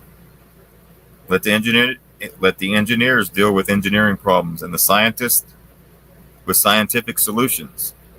Let the teachers come up with creative ideas for learning, and water experts to provide clean, energized water for everyone. Because the answer to our problems as the human race are simple. We just have to give it to the people who are passionate and have the skills to do it. Not passionate to build rockets to shoot them off into the ocean. Right. Bezos, Musk, billionaires shooting off rockets and shit. Like, what the hell are you doing? But most of the great scientists or researchers work for the universities, research labs, or institutions that belong to large corporations and that's why the colleges get so much money, billions of dollars to the colleges. That's where everybody's at. Oh yeah. Who in turn are funded by the bankers. Their research is restricted to the areas of interest that benefit the corporations, and therefore we hardly ever hear about groundbreaking discoveries. And if we do hear about a groundbreaking discovery, the dude's dead. Yep. They assassinate him. That's right. Especially anyone that's outside of their trying to escape the matrix with alternate fuel sources, turning plastic into fuel. Right. Exactly. They don't like that. Or turning corn into fuel, ethanol. What do we hear repeatedly is how new breakthrough research has brought us yet another step closer to finding a cure for cancer or other similar drivel. This is all cleverly constructed propaganda to keep the flame of hope alive amongst humanity while slaving away another day, believing that our leaders are doing the best that they can for us. All major new discoveries are hidden from sight unless they can be controlled for profit. Scientists should not work for governments with agendas. Independently funded research institutions are the only way to make real breakthroughs that will reach the people of the world, to be converted into devices or technology or be applied in ways to benefit the people. The current system of research only serves those who keep the wool pulled firmly over our eyes. Is that it?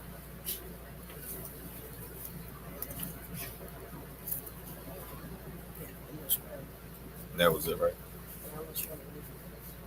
Does that go with this?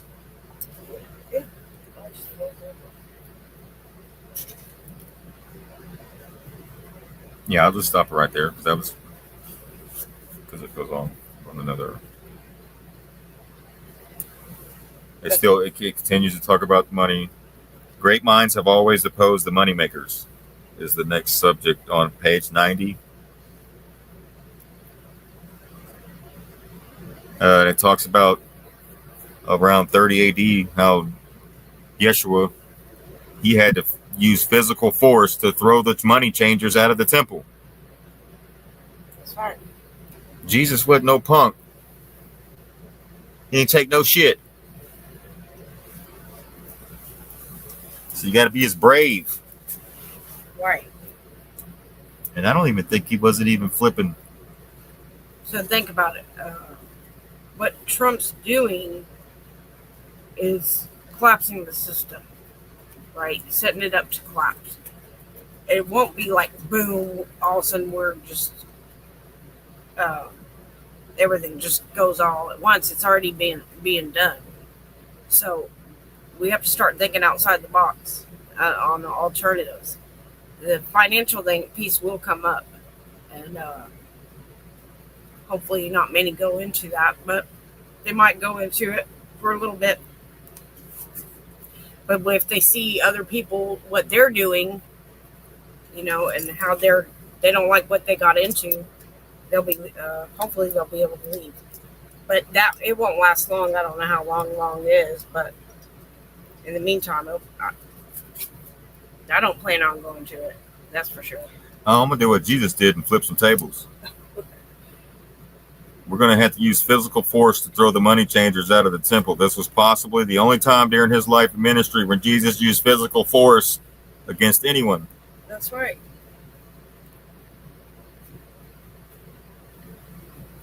When the Jews came to Jerusalem to pay their temple tax, they could only pay it with a special coin, which was the half shekel.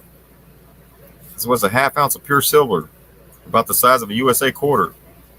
It was the only coin at that time which was pure silver and of assured weight, without the image of a pagan emperor. Therefore, it was the only coin acceptable to God, according to the scripture.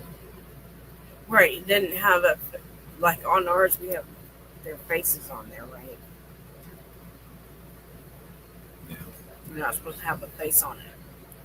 We're not supposed to have a face in honor of another man. That's a no-no. Don't make no graven image. No Unfortunately, graven there image. was a shortage of these coins, and the money changers had cornered the market. They raised the price to whatever the people could bear and used the monopoly they had on these coins to make exorbitant profits, forcing the Jews to pay whatever the money changers demanded. Jesus threw the money changers out of the temple as their actions and monopoly on these coins violated the sanctity of God's house. Apparently, these money changers called for his death days later. Wow, kind of like they do with the JFK and everybody else that Abraham Lincoln. Yes, that's why some people, they were talking about melting down your coins and making your own. It's supposed to be like back in the old days, they would do like a design, like a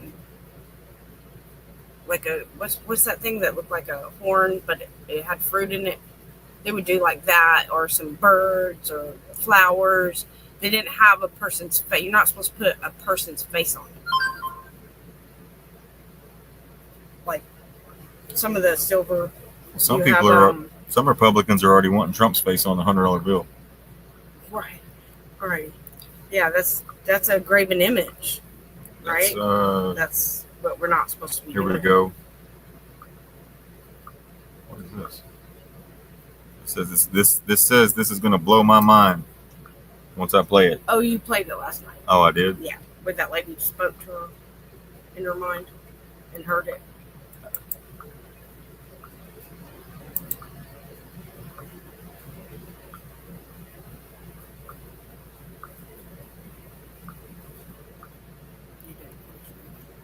Yeah, I did. Because it talks about, Caesar and the money changers, the bankers, the power to coin money and many coins for the benefit of all people in the Roman Empire. With this new and plentiful supply of money, Caesar established many large construction projects and built great public works. Rome was healthy. Caesar was loved and the people prospered. But this is not what the money changers wanted. They wanted control of the money supply. Yep, and we all know what happened to Julius Caesar. He was assassinated. Mm-hmm. Just like he's got the JC. Yes. Again. Yeah. See that JC going around? Yes. We just never really understood the main reason why. He stood up to the banksters. As with JFK, right? Right. Shortly after his assassination came to the demise of plentiful money in Rome, taxes increased and so did corruption. Eventually, the Roman money supply was reduced by 90%, which resulted in common people losing their lands and homes, while the banksters prospered. It seems that history keeps repeating itself. Exactly. As millions of people lose their property today, while the banks keep prospering, as they refinance the new buyers, often buying the properties themselves at the auctions for a fraction of the market price. Which they're doing now. Slowly but surely taking control of the whole world right under our noses. Same thing happening now. So do I need to keep reading? This is an excellent book. You should get it.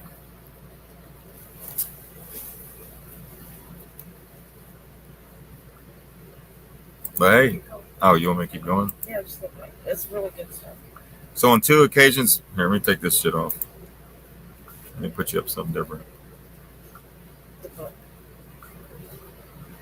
Oh, you can see the book. Nothing is new.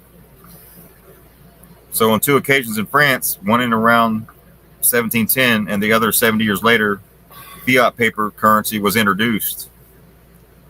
Both results were such dismal failures and resulted in a massive inflation that the banksters began confiscating people's gold and silver to stop them reverting back to the old ways. See that? That's why they wanted your gold and silver. It wasn't for the war.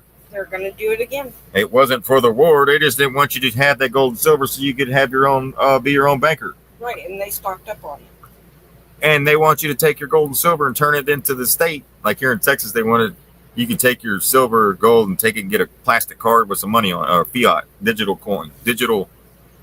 Right. So now you just gave up your wealth, sovereignty, your sovereign wealth, everything. Yeah. Exactly. Generational wealth, everything to the state in exchange for a plastic card with some numbers on it. So you can go shopping at Walmart. Spend $400 when you just go in there for bread. Because they got so much stuff in there. So this didn't work for many people. They lost their heads at the guillotine. At one point, they even tried to place a price ceiling on merchants to curb inflation. This didn't work, so the merchants closed the doors. Sound familiar? Yep. So here we are, some 300 years later, and we still do the same thing over and over again, Just expecting a different result. Just like Trump wanting Jerome Powell to drop the interest rate. And what does that do to the economy? Well, that sounds Obama like did a it. good thing, but it's not a good thing. They did it in 2008, did they, with Obama, and that's what caused the housing crash and all that. Everything crashed That's what happens. because everybody was getting loans on houses, and then they hit you with them. Because I went through it myself. 2008. Or like they said, it's gonna hit that credit bubble, and they'll do like they do balloon payments. They'll want you to pay it all at once. That it will become due because they need the money.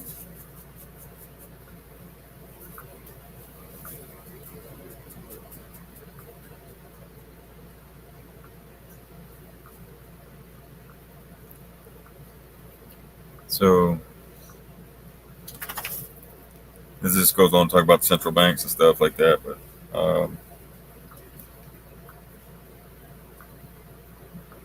it talks about Kennedy on 27 April 1961. He delivered a speech which referred to the secret dealings of societies and corporations, which included the Federal Reserve System and the banking elite. This is an edited extract of what he had to say. The very word secrecy is repugnant in a free and open society, and we are, as a people, inherently and historically opposed to secret societies, to secret oaths, and to secret proceedings, and its preparations are concealed, not published. Its mistakes are buried, not headlined. Its dissenters are silenced, not praised. And no expenditure is questioned, no rumor is printed, and no secret is revealed. John F. Kennedy. Are you still on True Social? Wow. I was saying today, Sheepdog, I created $12 million based on everything we discussed. So he was going to send it to you on True Social. Yeah, I'm not on True Social anymore. If you could send it on Telegram, that'd be great.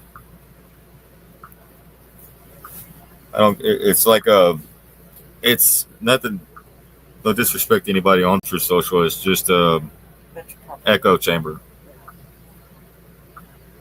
Everybody's just in it there for the most part. I mean, I guess that'd be a good place to try to wake people up. I've been there for a while, but it's just dead, man, unless you're just participating with all their top personalities or propagandists, then you're really not getting any. You got freedom of speech, but not freedom of reach when it comes to those webs, the X and True Social and all that. It seems like the lies go viral and the truth gets suppressed. Yeah.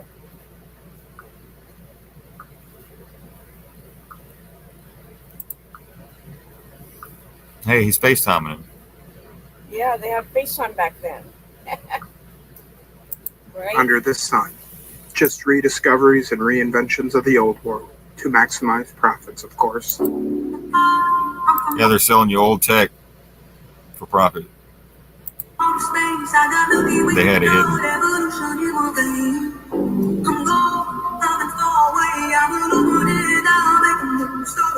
I've been breathing on a fire for a long time. I had a vision from the first they won't go time. I'm officially done it. Holy, what the hell is that? Some kind of scooter thing. They were inventive. Oh, I see. Don't knock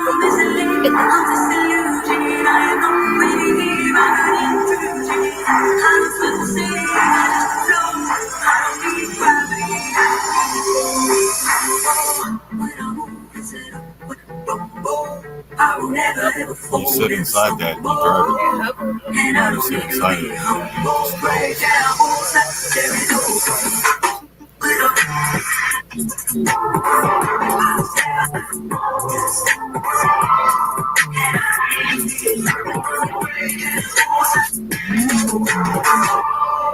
But why is it all about war, though?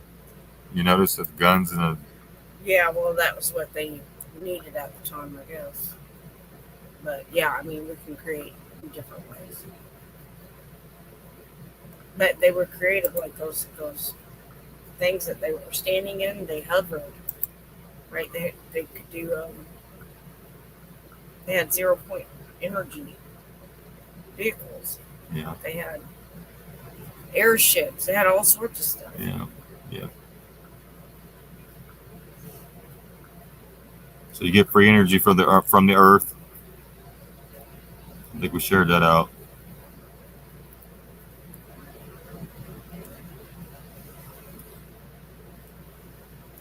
So Maryland and Washington Post still doesn't go to pay. So people don't want to. Well, I'm not even going to talk about it. Never mind. Yeah. The shit show is just. I look at it. I'm like, nah. I'm good. I've had enough. Yeah. We got to start moving forward. These people are crazy. They lost their damn minds. Right, we got to come up with solutions because we're gonna need them. I mean, we read what solutions are. It's just like that guy said. How far do you have to be pushed until you get off? Right. Right. When everything's taken from you. I don't know.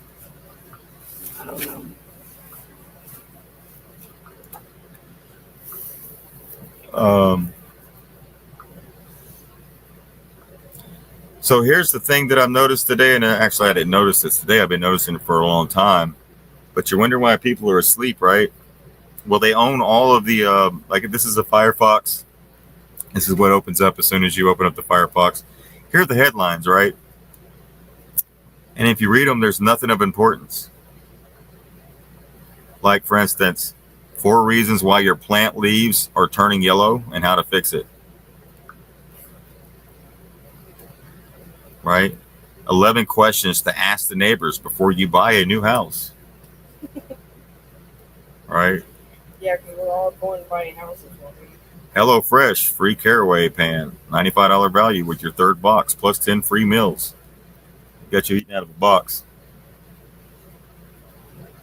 For 2026, Sherwin-Williams predicts that these 4 color palettes will rule. So we're talking about shit colors on a wall. Flowers, leaves on a plant are turning yellow. This is how you keep a society dumbed down. Look at the headlines. I mean, the 10-3-2-1 sleep hack may kick your restless nights to the curb. Remarkable news in potatoes. Hey, the true story behind Chief of War, Jason Momoa's Hawaiian history epic. Here's one. Why should you use a family trust? Yeah, that's a good one. These companies are overcharging you for what? Auto insurance. I mean, these are the headlines. This is what you get. This is why when people scroll this, they're looking for. Some that are important, some aren't. The mystery of Winston Churchill's dead platypus was unsolved until now. Okay, do you get it? You seeing it? Dead platypus. Can you imagine if this was actually informing people of actual events and things that could actually benefit them Right. in any kind of meaningful way at all. But the mystery of Winston Churchill's dead platypus was unsolved until now. I've been waiting my whole life Well, first of all, for this to be solved. He had one. I didn't see this and on. I could care less. You didn't know he had a platypus? No. Come on.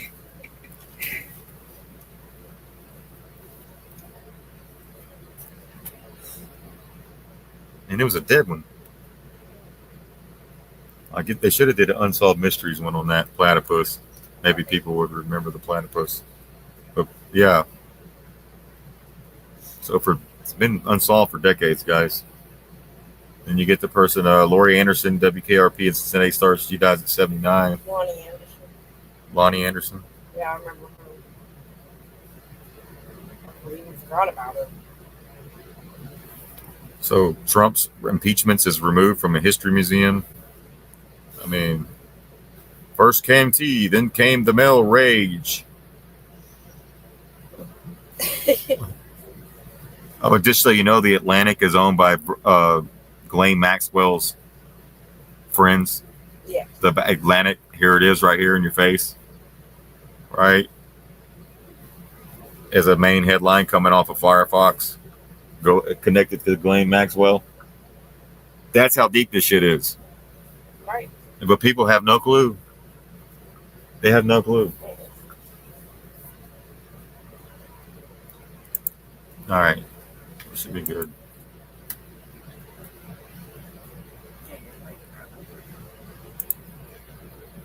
I think everything else is pretty much. We showed. Let me go back through because I always go through right after we end, and I'm like, damn it, I forgot something. So let me scroll up real quick, make sure I got everything.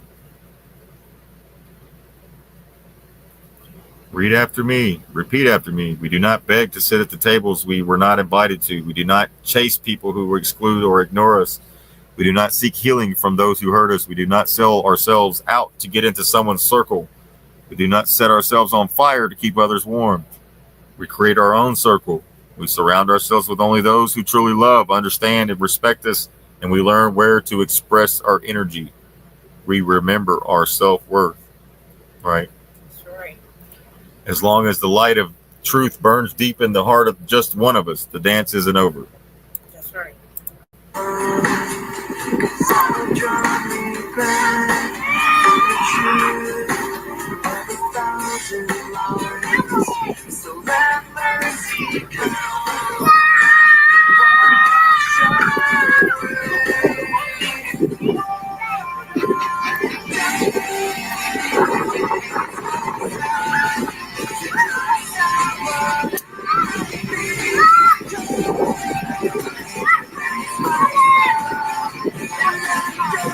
He didn't quit. He didn't quit. See, the first try, he's like, oh shit. He could have quit right there. He said, hold on.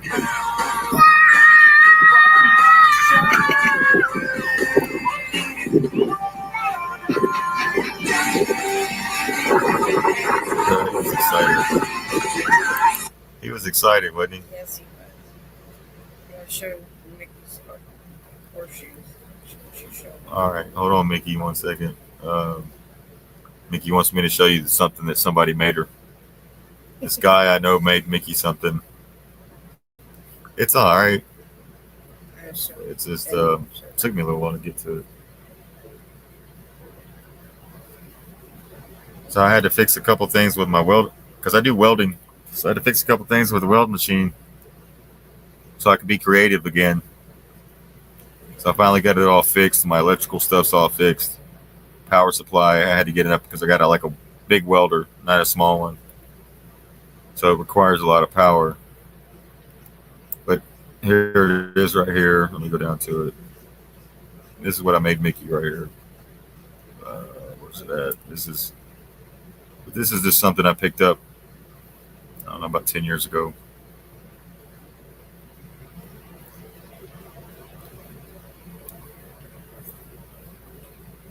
Did you send it to you? There it is. So, Made out of horseshoes. Show them the cross you make too. I mean, that's just horseshoes. I mean, this is a unique gift, right? And it lasts forever. They don't sell these at Walmart, No. and you can beat the shit out of somebody with it if you need to. Yeah, it will last forever because it doesn't break and it doesn't rust, does it? No, I put a clear coat over it, but if it does, all you gotta do is sand it off and sand it and then respray it. But those are galvanized, right? Now those are regular horseshoes. Okay. These are double lock horseshoes made in America.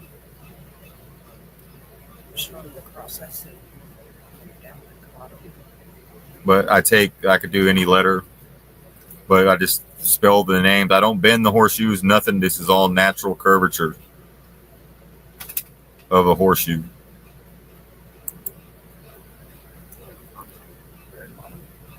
Marlon's, I did Marlon's, his railing on outside of his house and his railing outside of his office, handrails and stuff, and I incorporated horseshoes in the middle of it, made it look like that. This is one of my original crosses that I made about 10 years ago. Right. I can find the other ones, but I couldn't find it. It's way up there. But this is Amazing Grace. There's a bunch of different ones you do. This is Amazing Grace. It's 28 inches by 21 inches. It weighs about almost 5 pounds. Some people hang it with screws, but you can do horseshoe nails too. Makes a really clean look. Because this might not, because all it got to do is fall off these little hooks right here. But this is one somebody got from me. This is they sent me the picture. So, wait, that's the one I got right now. That's mine. This is actually mine. This is mine. I made this for myself, actually. This one right here. But I have a similar picture. But anyways, you can make all kinds of glass holders, tables, chairs. Oh, wine holder. Oh, I mean, shoe rack. Everything. Yeah, boot racks. He has a bunch of pictures, but I couldn't find them back.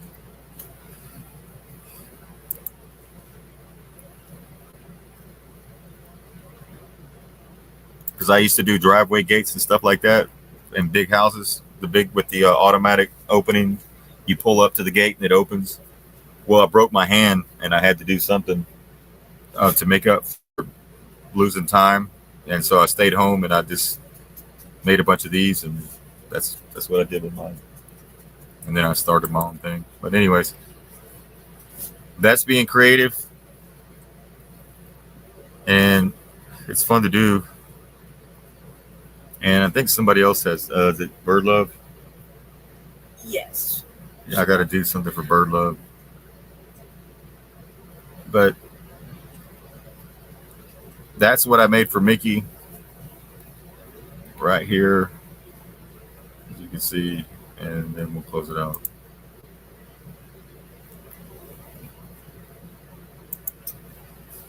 I polished the top of it with a 60 grit disc, but on the back side of it is the regular finish of a horseshoe. I just polish it and then I clear coat it. Some people like them painted certain colors to match their wall, or what match their house, or yeah, I like it like that. I like the rustic ones too, where it looks rustic. Yeah, you can make coat rack hangers, key holders, toilet paper holders. Oh yeah, the toilet paper holders. You can go rustic. Yeah, ever seen those rustic looking houses where people go like above and beyond with especially horse lovers? Oh yeah. Or the wrought iron bed frames, those are nice too. Oh yeah, the wrought iron. Yep. All right. that looks about it.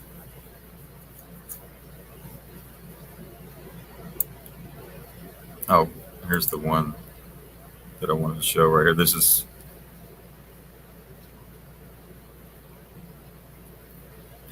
um,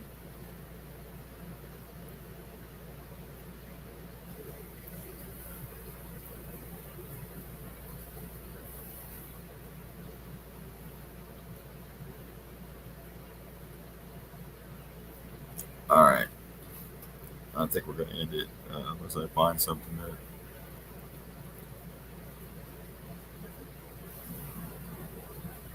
that. Pay attention to the weather. A lot of weird shit fixing to start possibly taking place, especially being hurricane season. These is from a clip from South Dakota where they had those tornadoes coming through there. And they'll be doing a lot of false ones too, right? So you won't know what's real, what's actually going to happen, or what's going to happen. So just be prepared, but don't freak out because it may not even happen. Yeah, don't get stuck in a tire. Right.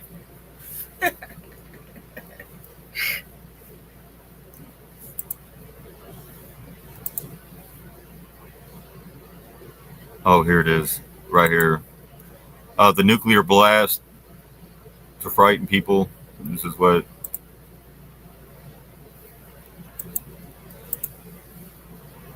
Here we go. Right here.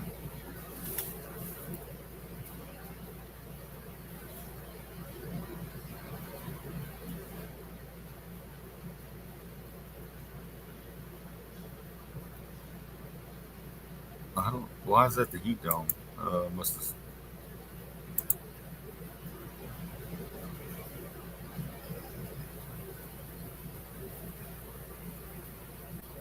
Oh, I didn't put the link. Damn it.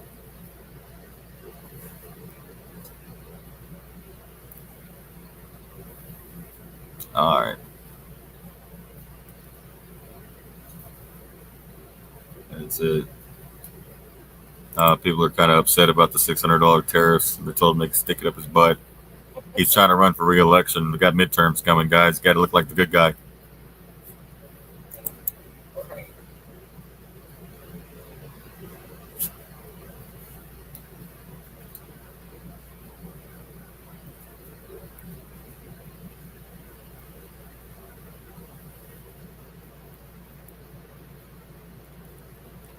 Yeah. All right. That's it. We'll get everything. I'll get all the links put in the subscription on the Rumble, and we'll share out if anybody asks in the chats if you need anything that we shared tonight. Let us know. We look forward to seeing you all tomorrow. A lot of stuff fixing to happen. It's August. The numbers are lining up. You know how they do it. Right. And if you can donate to True Seekers 88. Subscribe. And subscribe. Subscribe is more. Right. So it's like what, $4 and $5 a month for just to subscribe, something like that.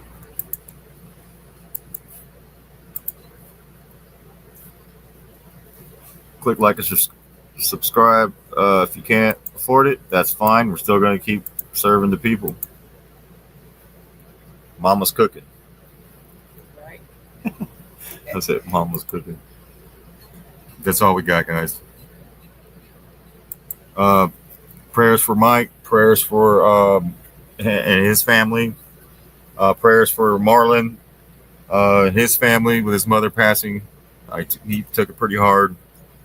A lot of stuff's happening. My mom came home from the hospital today. She's spending time with her grandkids right now because they all thought that she wasn't coming out of the hospital. So now they're really thinking about the times that they could have done something together. And now they're probably looking like they're going to take her grandchildren or my nephews are going to spend some time with her for a few days. And then she's going to come home and we're going to go from there.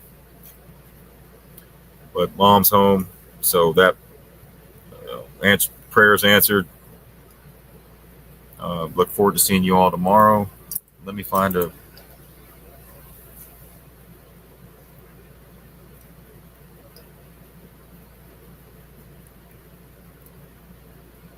And we're going to play Earth to God.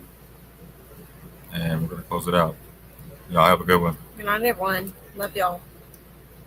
That was it. All right, guys. Thank you. God bless. See you tomorrow.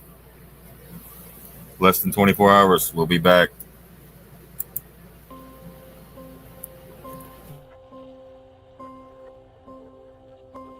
Earth to God, come in, God. I know you're there, hearing our prayers wherever you are. We need you now to send your love down. Take away the pain in your holy name. We ask this now. We need your light, we need your love to heal the world you made. And save us now in our darkest hour with your amazing grace. Earth to God.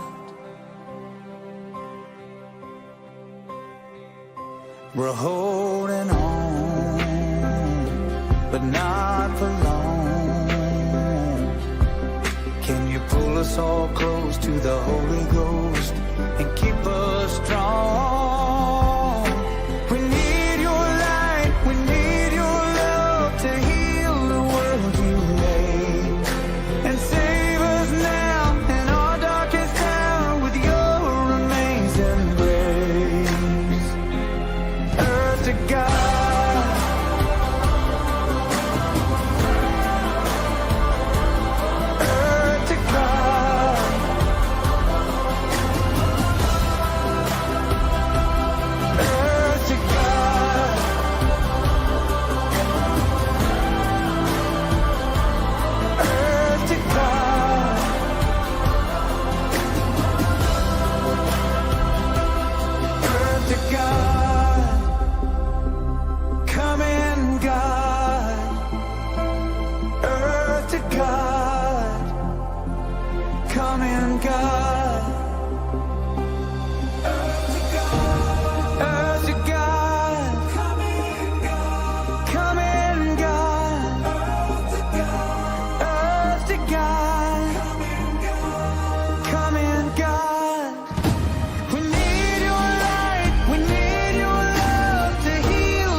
Earth to God, come in.